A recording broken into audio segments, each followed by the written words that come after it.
Hey kids, Celia here, and I'm here talking to you a little bit more about our series, which is Sermon on the Mount, which is the talk that Jesus gave.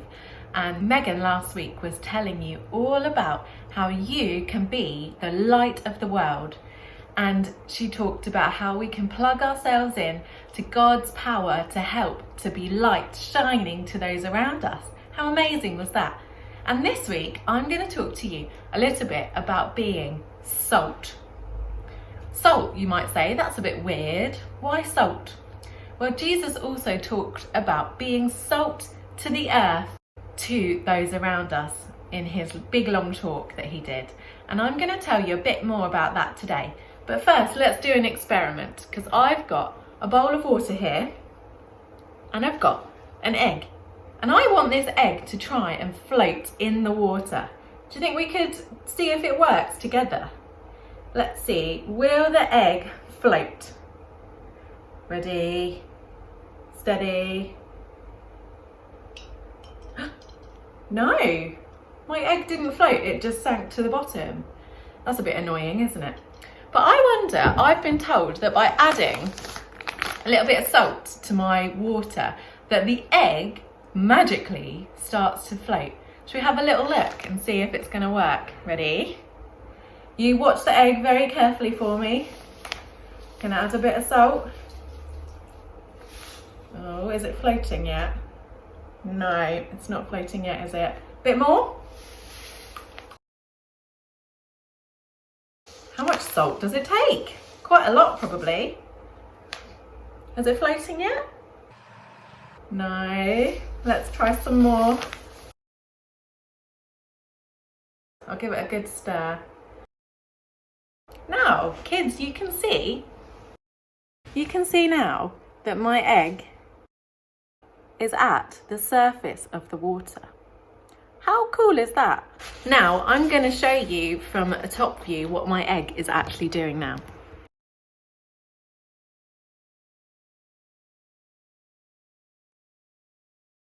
It's floating in the water. Yay, we did it. So salt has this amazing property in order to help things float. And here are some more really cool facts about salt. Fun fact number 1. If you mix salt into the water of flowers, just a normal bunch of flowers, then they live longer than if they didn't have the salt. Fact number 2. Did you know that every cell in your body contains salt? Fact number 3.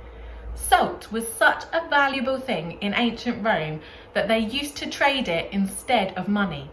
So the word salary actually comes from the Latin word sal, which is salt. Fact number 4. Salt is usually rubbed into meat to keep it to last longer, which is to preserve it. And fact number 5, salt is used to help in fabric dyes. So the clothes that you wear right now, if you're wearing something really colourful, if it didn't have salt in it, those colours would just wash away in the washing machine and you'd end up with a very dull looking piece of clothing. How cool is that? Salt is actually amazing. But the main purpose of salt, and I don't know if anyone can tell me, what do we use salt mostly for? Anyone? If you said flavouring our food, then you are correct. We use it to flavour the food that we eat, to make the food that we eat so much better than it would taste without the salt. And a single grain of salt is so valuable. Just one little grain of salt. Can you see that sprinkle? You can't really see it, can you?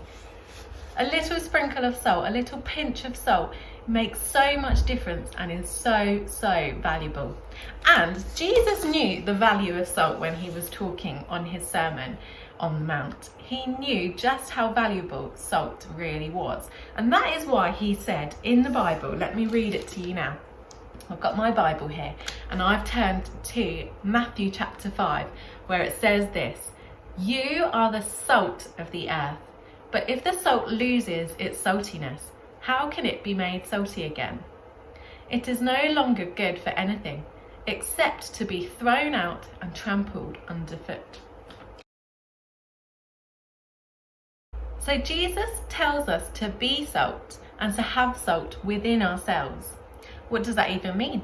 Jesus wants us to be salt to those around us, adding flavour to people's lives. Jesus wants us to show people just how wonderful life is with Jesus in it. He wants us to talk to our friends and help them to understand who Jesus is as well. And by bringing that to them, we are adding flavour to their lives. We are, in effect, salting their lives. And also, Jesus wants to be the salt for us himself, just like popcorn. And I've got my pack of popcorn here. And do you know what, kids? It's pretty dull popcorn. I'm not going to lie. You can see how bland it looks. It doesn't really taste of anything right now. It's just plain, not even salted popcorn. But what happens when I add a sprinkling of my salt to the popcorn? I'm going to give it a little sprinkle. There we go, a pinch of salt, and it tastes so much better. And that is what Jesus is saying. He wants to be the salt in our lives, like on popcorn, making them so much better because he's there. And I wonder if you remember my talk a couple of weeks ago, if you were here, about a recipe and how our recipe can give us a happy heart. And the recipe that Jesus gives us is this sermon that he is listing things that are going to make us happy. If you imagine it like in a recipe book, a lot of recipes ask for a pinch of salt in order to enhance the flavours. And what about if we see it that Jesus is like a pinch of salt into our everydays, with just a little sprinkling of Jesus in a conversation, with just a little bit of prayer time on our own with Jesus, with a little bit of reading the Bible, or when we do things that Jesus asks us to do. It's like adding a little pinch of salt, a little pinch of Jesus into our days. And that just means that our lives are so much better with him than without. Why don't we say a prayer together now, kids? Why don't you close your eyes if you'd like to? You can hold out your hands. You can put your hands on your heart. Or what you could do is pretend that you are sprinkling over your head while I pray. So you can do that. It looks a bit funny, doesn't it? But while I pray, why don't you sprinkle and see if you can picture in your mind Jesus bringing salt, bringing flavour into your lives. Dear Jesus, thank you for being like salt on popcorn for us. You make our lives better and happier when we choose to know you. Help us to be like a pinch of salt to those around us, and bring your joy and happiness and flavour to other people by telling them about you. And help us to remember that we can add you to the little things we do every day to make life so much better. Amen.